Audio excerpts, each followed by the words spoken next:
What is up, everybody? It is Alex from Heavy New York, calling from the quarantine zone again, and this time we got Nicole from Kallias. Thank you so much for your time today. I really appreciate it. Thank you for having me. Stoked to be here.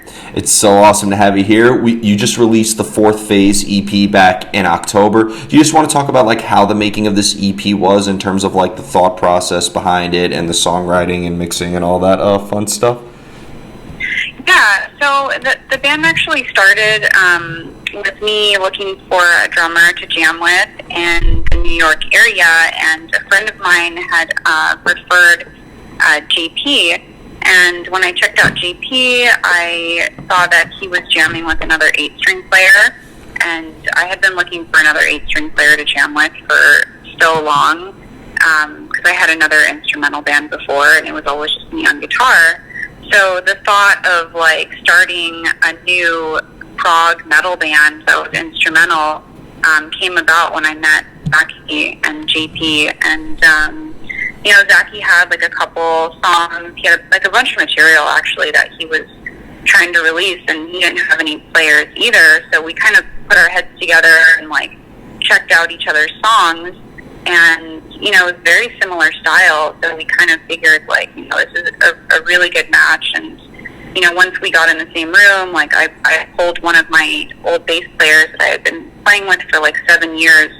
And when we got in the room to jam everything, there was actually a lot of chemistry, and everything flowed really well.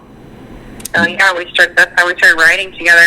Yeah, and Zach is a great addition to the band, being that he plays with 40 other bands. I can't even count at this point. It's just like, oh my god, yeah. It's like every time I get a press release of a new band, I just see him in the shadows in the back as a drummer. I'm like, there we go. As a drummer, right? This doesn't surprise me. But yeah. And he plays with Aetherius too, which is another great instrumental band as well. So I mean, yes. So, great addition. Being that this is an EP and not a full length, could this maybe serve as like a clear representation of the direction that Kallias is going into, or are you going to experiment even further when you further dabble into songwriting again? I'm going to say yes and no to that question, because as far as the music, it is a very good representation of what things would be going, which we're working on right now. But we are actually toying with the idea of adding a vocal. Oh, really? So, yeah. So, we originally wanted this to be instrumental, but there is talks right now about a possible vocalist and introducing that with a single in the springtime. Yeah. And would you have to like would you and Zach maybe have to adjust your guitar sound to kind of like maybe fit the vocalists a little bit more and like kind of adjust the song structure a little bit more, or do you think you'll still be able to kind of like do your thing really with or without a vocalist? We've already started doing that, because we're already like pretty far into like writing for the full length. And everything, the style is definitely the same, but now there's just more open sections. So as opposed to like having a song like Both that's on the EP, that's pretty much like a guitar solo the whole song. There'll be like a little bit more rhythmic sections that are going to allow for vocals. But at the same time, like, it's not going to be like a 180 as far as like, oh, it's going to be vocals all over the place, front to back. Like, there's still going to be like heavy instrumental sections as well, and then vocals where we see fit.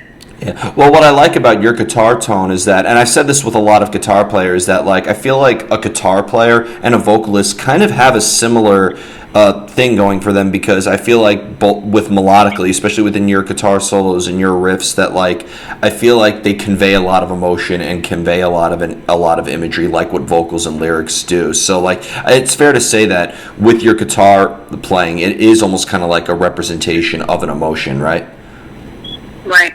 Yeah, totally. And I mean, that's what we try to do as well. It's like, we always start by writing the rhythms, and then, it may not be like a guitar solo. It might just be like a melody or something. And that just acts as like a like a vocal line, you know. Do you, when it comes to like the songwriting for your solos and for the guitar riffing, do you like maybe need background music in order to like know what key to work in and know like what scale to work off of, or is there like a lot of improvising and a lot of trial and error? As far as writing the leads? Yeah. Is that what you mean? Oh, yeah. I mean, like I said, we usually have the rhythms done first, and then we kind of just go from there. And it always starts with like just like a riff or something, and you know, and then there'll be kind of like a chorus E section, something more like chord based, and then that's where we usually know, like, okay, this is going to be kind of a chorus where we're going to do a solo over or some sort of melody, and then that chorus might repeat sometime later in the song, and then there's a different lead. So that's kind of how we do it. Like Zachy and I will trade off sections. Like it might be this very similar rhythmic section or melody, and then you know, I'll write my version of the lead, and then he'll write his version later. And do you have the theoretical background, like, or are you more on the self-taught side? I'm self-taught, and Zachy has like kind of an educational background in music. He actually went to school for it. So it's really interesting working together because I do everything by ear, and I'm not like traditionally trained in that sense. So it's kind of cool because I think a little bit outside the box, and I don't feel as like limited, like, oh my god, this has to stay in like this time signature, or like it has to stay like at this tempo, or it has to be in this particular scale. Like, I'm just going to do what I think sounds really good, and then Zachy's going to come in and kind of embellish that and be like, you know what, like it might resolve a little bit better like this because, you know, this is like what I'm hearing. So we really complement each other in that sense. It all makes a lot of sense now, because the first thing, when I first listened to this EP, you know, especially with a track like Black Dream, for example, or even the Fourth Phase, but like I've noticed that there's a lot of contrast in the guitar playing. Like when it comes to like a lot of the instrumental bands, like Animals as leaders, it's always Tosin, you know, shredding on there. When it comes to a band like Chan, it's always Mario shredding on there. I feel like I noticed that there was like a distinct difference in the different types of guitar sounds. Both equally shined, and I thought both were equally strong, but I've noticed that you could tell that there's like maybe different backgrounds, or maybe I thought it could have been maybe something as simple as different effects, but like that really makes a lot of sense now. Yeah, totally. Yep. And I'd imagine you guys both learn a lot from each other as well, right? We do, yeah. I mean, we definitely, like, he has his strengths and I have mine, and I think that's the best part about it, you know, because there's never, ever a sense of competing or anything like that, because we kind of both know, like, you know, he might be better at this one thing, and then, like, I'm a little bit better at this other thing, and we collaborate together and just kind of embellish each other's riffs or leads or whatever it may be. And when it comes to like the overall like song structure for you, do you find it maybe a little bit easier to maybe come up with new ideas when you're in the company of your other bandmates, or do you sometimes like maybe need to be alone in order to let that creative idea sort of like come through? It's definitely a good mix of both. Usually I come to the studio with something already, and then we kind of go from there.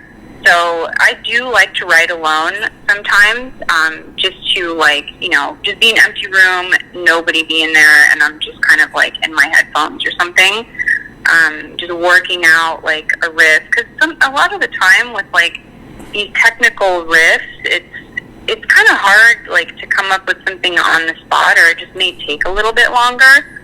So it's definitely a little more efficient, like, when one of us has an idea worked out already, and then we just kind of bring that to the table, you know, see what everyone else thinks, and then that might spark an idea for him to write the next part. And then we kind of just feed off of each other like that, you know, once we're in the same room.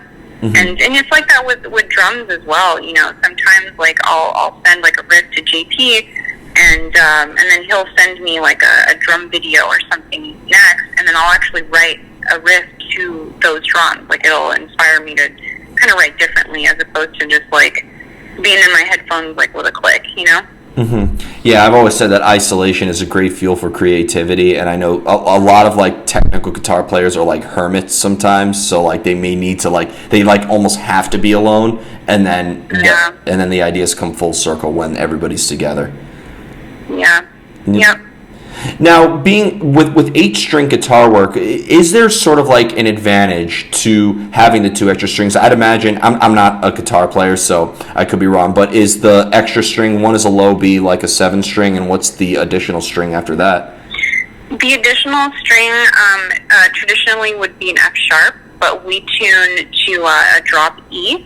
So it actually makes a lot of sense when writing music, because you literally have this extra range to work with, and and it's all about layering. You just have more option to layer guitars, like to layer rhythms, and even having like leads or splitting up chords is another thing you can do with 8 strings, and just open chord voicings and everything, and it just sounds so much fuller. And I think that's initially what attracted me to like playing extended range guitars. And it shouldn't make it any more complicated just to play anything you would like to play on a 6-string as well, right? Like you could play, like it's not like it's gonna, it's not like it's gonna wear on your hand or it's gonna be an extra hassle or anything like that. Yeah, I mean, you write leads exactly the same way that you would. I mean, 9 out of 10, you're not going to have like a whammy bar or anything. Yeah. That'd be a little ridiculous on an 8-string, trying to like keep that in tune. Well, have you been to NAMM? I have, yeah. I go every year. I was actually pretty bummed out to hear this next year is going to be canceled, but it was expected. Because, I mean, when I go to, like, see the Ormsby or the Kiesel booth or something like that, and I mean, like, at what point doesn't this just become a harp? You know what I mean? Yeah, that's kind of how I feel, too. Like, I would never go more than 8 strings. Like, I mean, that's cool if some people like to do that, but I'm pretty set. Like, 8 strings. I mean, I like to play 7 strings too, and I even recently I just got a 6-string for the first time in like probably like 15 years. That's the progressive metal way of selling out. If you get a 6-string. I don't think so. I think I might end up using it for leads actually, because it has a trem on it. So I'm trying to reteach myself how to play with a trem now. Wow. Interesting. That's exciting. It's just so... It was like playing on a banjo, like... It's just so interesting. I remember when Jared Dines showed that like guitar that had, like 60 strings on it or something like that? Oh my god, yeah. Yeah, I mean, the only thing I could see that being useful for is taking the strings off and using it as like an ironing board or something like that, but that's just me. My god. But it really is so interesting to like see on just with the instrumentation. It's one thing to be a great guitar player, and I'm not discrediting any great guitar player out there, but the guitar itself is also what's going to really help hone your creativity. Yeah, absolutely. And then like, sometimes for people like making the switch, from like a 6-string to a 7-string or a 7-string to an 8-string, it's just like getting a new guitar, right? You're kind of like, you're super stoked on it and it inspires you to like, write new stuff, and that's kind of like, what pushed me in that direction. I was feeling a little bit uninspired, like on a 6-string back in the day, and then I'm like, you know what, I'm joining a new band, and it's a little more like progressive. Let me like push myself further and get a 7, and like shortly after that, I think within months, I got an 8, just for the hell of it.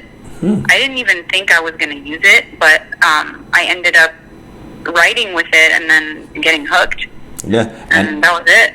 And now we got the 4th phase EP, and the results were definitely worth it. Thank you. Yeah.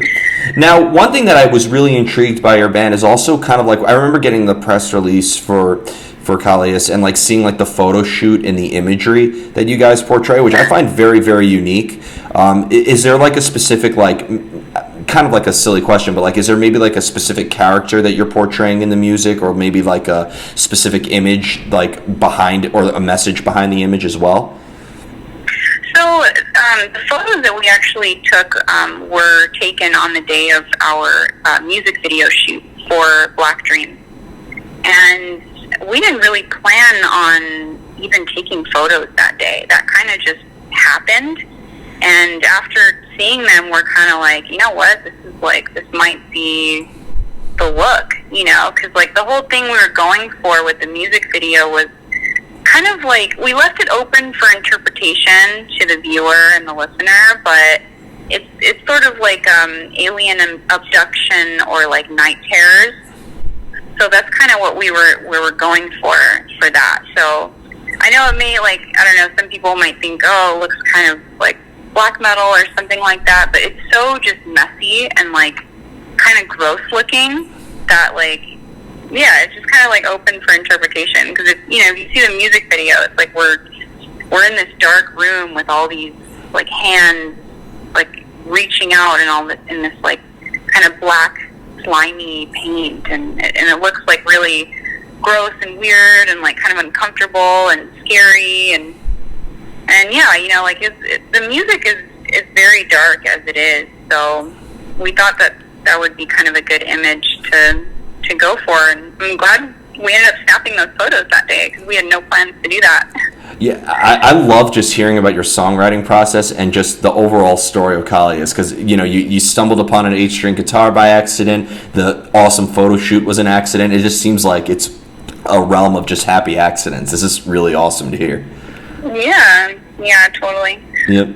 And it makes you, I think it makes you all stand out kind of from like the typical instrumental sort of progressive genre that we've all come to familiar with, you know what I mean? Yeah, I think that's why we decided, like, you know what, let's kind of spice this up a little bit and just get weird, you know? Like, that was the vibe that we were feeling during that video shoot, and then after seeing it and then seeing the images, we're like, this is definitely the vibe. Like, it feels right. So will you maybe, like, when shows happen again, could you maybe do live shows with this sort of imagery as well? Yeah, that's kind of what we were talking about, you know? Like, I mean, you know, we're discussing, like, lighting and colors and everything like that, too. Because with the instrumental stuff, it's, you got to make it, like, I don't want to be that band that just kind of, you stand there and you can't, like, get your eyes off of the fretboard, you know? Because I feel like a lot of people associate instrumental bands like that. So it's, like, kind of, like, boring to watch or whatever. It's more of, like, a listening experience than, like, a visual thing. You kind of got to add something else. But, you know, who knows? But maybe by the time we're playing shows again, like, we're going to have a vocalist, so that might add a whole other dynamic. Well, but you'll still play this material live if you do shows again, right? Totally, yeah. Okay. Absolutely. So it is going to be one of those things where, like, you know, not every song is going to have vocals on it. Which is awesome. It seems like experimentation is almost kind of like what makes Kallias, right? Like, it's got to be very easy to try new things, and there's no pressure in it, right? Yeah. I mean, that's how. I mean, like I said, we're probably like 8 songs deep into a full length right now, and we've kept vocals in mind for everything without limiting, like, what we're doing. So we're still, you know, we have our sound and we're doing what we're doing, but we might add, like, an extra couple sections that are a little bit more open than what we would normally do, like we did on the EP, just for, like, a vocal line. Yeah, it works. It works. I mean, Politia started incorporating vocals in their sound, and it doesn't seem like it really ostracized their fan base, and if anything, it helped them grow as well, so. Oh, okay. I didn't even know that. Yeah. And I'll have to check that out. And there's a lot more commentary when they play live on stage. I don't know what it is, but Politia and Chan are always like the funnest mosh pits. Yeah. Yeah, I haven't seen either of them live, actually. Oh, you're missing out. You got to make that happen when shows come back. Yeah, totally. That'll be the happiest show ever. I have 2 more questions for you. We'll get the most difficult question of the whole interview out of the way. Are you ready? Sure. How do you know when a song is done? So we don't have, like, obviously, like, a traditional structure that we follow, but I feel like I know when we're about halfway done with a song, And I feel like when we're at that halfway mark, maybe there's some like a middle section or a clean section that we do. That's when we start trying to wrap the song up and really like tie it together and make sure it comes full circle. So, it usually ends up naturally being around the 4 to 5 minute mark. But who knows, like in the future, like we are a prog band, so like maybe one day we're going to have like a 7 or 8 minute long song. But for now, like it's just worked out to where like Zachy and I, like we put everything in a session and we're pretty mindful of like, the length and the direction and how many parts we've written, because, like you also, it's prog, you're kind of thinking like, I don't want this whole thing to be just like riff soup, right? Like you want there to be like a memorable riff or like a melody that comes back later and maybe progresses later. So, things are always changing and always progressing, but, we still try to make everything come full circle at the end of the day, whether it's repeating certain parts and, slightly altering them, or maybe ending the song like in a similar way how we started it. And maybe that's the only 2 times we play that particular riff. That was, I think, the best answer I've ever gotten for this question. Excellent work. Really? I'm not even like just saying that, because I always get song is never finished, or when it's done being mixed. I thought that was a very methodical and very like thank you. I was about to throw this question and never ask an artist this question ever again. Oh man! But thank you. Yeah, we try to be mindful about it. You follow the thread. Very good, very good. You just made my day. And the final question I wanted to ask you is, because you touched upon it actually in the last answer, because when I hear the term progressive metal or just prog in general, because if you like look at it, like, Animals as Leaders is considered to be prog, Devin Townsend is considered to be prog, Dream Theater is considered to be prog, The Contortionist is considered to be prog. So in the eyes of a musician, to you, what do you think makes a song progressive? Because at first I thought it was songs with 11.5-minute song lengths on it, but the fact that you're at the 4 and 5 minute mark and I still get that progressive vibe for it, that's clearly not what it is. So in your eyes, what makes something prog?